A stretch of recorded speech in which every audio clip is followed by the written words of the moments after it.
With episode 4 of Unhinged Combos, our producers said they wanted to blow a little bit of the budget. They wanted blood and explosions and betrayals and heroism and maybe some severed limbs. So we took a minute and said, pirates. You want pirates? Who's going to want to get matched with pirates? They didn't care. They just said, get it done. We thought about it and approached our first pick, Machiavelli. With their mutual interest in pure gold, there had to be some chemistry, right? But he had heard that some of the onboard activities of pirates were not for him. He was a ladies' man, after all, he said, and had a reputation to maintain. This failure made us think a little deeper. Maybe we weren't going unhinged enough. Who would we never put with a bunch of pirates? That's when some of us realized Harriet Tubman was perfect for the job. And yeah, the title of the episode, Harriet the Pirate, makes this sound like a kid's book, but you should not let your children see this video. There is profanity, blood and gore, and some impoliteness. The differences between Harriet and the pirates are pretty plain to see. Harriet wanted to free slaves, while pirates, despite many of their number being former slaves or practically slaves for various navies, often trafficked in slaves. But consider the similarities between Tubman and the brethren. They each like to take what isn't theirs. Gold on one hand, and civics and technologies on the other. Still, is that enough to build a relationship on? How they annoyed everyone around them? We here at Unhinged Combos didn't care. It might just make for a good show.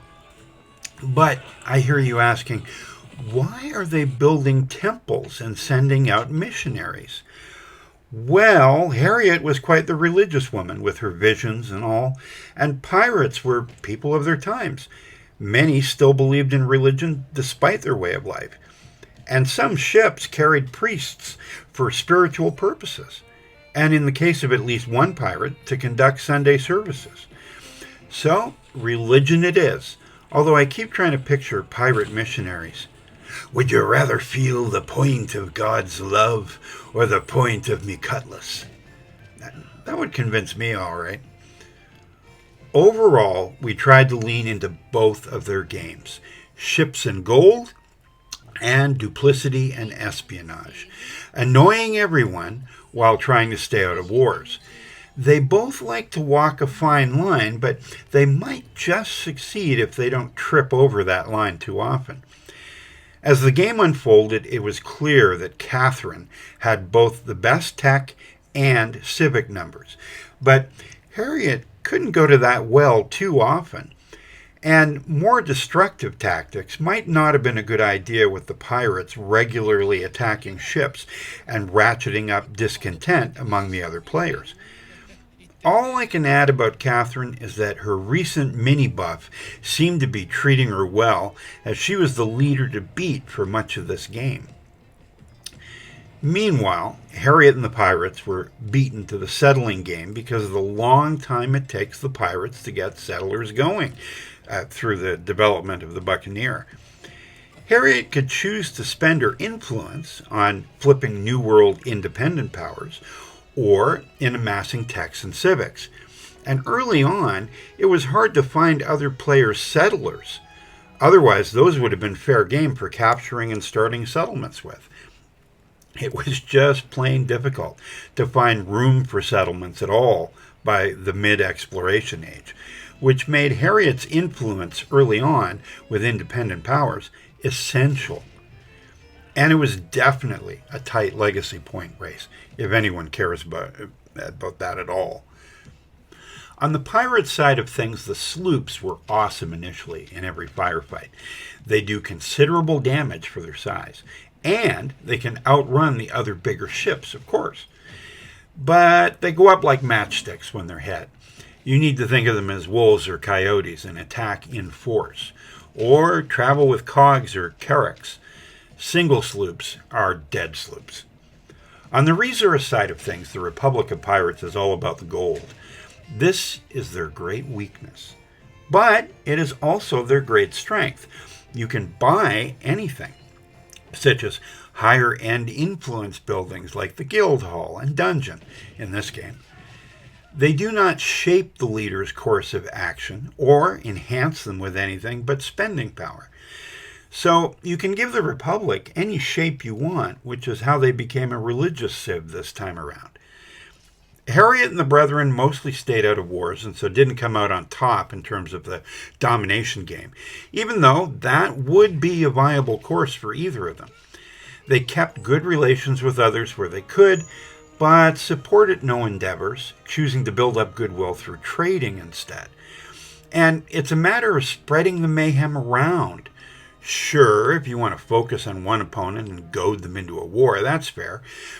Or you can snipe and poke and pinch at several leaders, making sure you get the gold and resources you want without getting dragged into an unseemly conflict.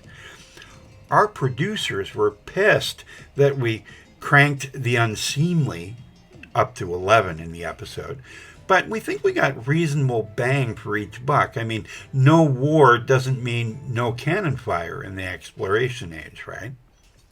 The big problem was sanctions. The AI kept piling on sanctions in the first two attempts to do this episode. Yes, you are watching the third take on this adventure. It's good that the AI has become more active and aggressive on the sanction front, but wow, it gets pretty thick sometimes and impossible to play past. Even in this take on the game, Catherine beat our couple to the culture legacy, although they did also get the economic legacy and pull off the overall legacy points victory. They proved that this match could work with a few workarounds. Ultimately, the pirates are probably better with Blackbeard. You can start with one sloop and build a fleet. And Blackbeard, from what we've seen so far, is probably best with the Republic. So how do we deal with a pairing that is that dominant together and yet much less dominant when they're split up? If you nerf them as a couple, I guess, they're even more seriously nerfed when paired with others. So, how unhinged would we rank Harriet and the Pirates? What we liked here is that Harriet and the Brethren don't fit into each other's strengths. It's very much a case of parallel playing. But they're both good enough at what they do that if you play into each of their strengths and don't try to synergize too much, they kind of work.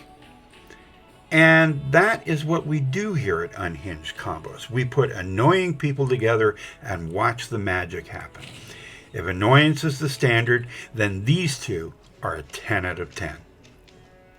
That's it for this week's episode. If you liked what you've seen or you've heard, drop a like or a subscribe down below. This is Civ 7's Unhinged Combos, a production of Civilized Raccoon.